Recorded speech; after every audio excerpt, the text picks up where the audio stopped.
திருவெண்ணை நல்லூரில் சடையப்ப வள்ளல் விருந்தினர் பலரை உபசரித்தாரே.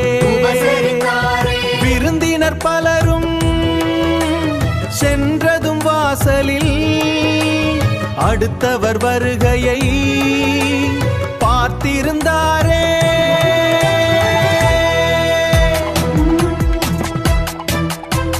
தேரழந்தூரின் புலவர் கம்பர் வள்ளலை பார்க்க வந்திருந்தாரே.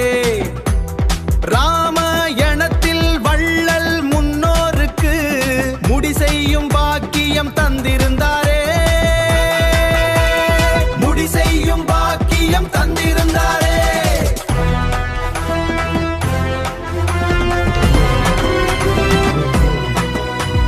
வந்த விருந்தையும் வரும் விருந்தையும் பாதுகாப்பவர் வானத்தவர்க்கும் விருந்தாவர். செல்விருந்து ஓம்பி வருவிருந்து பார்த்திருப்பான் நல்விருந்து வானத்தவர்க்கு என்றே வள்ளுவர் சொல்லி வைத்தார்.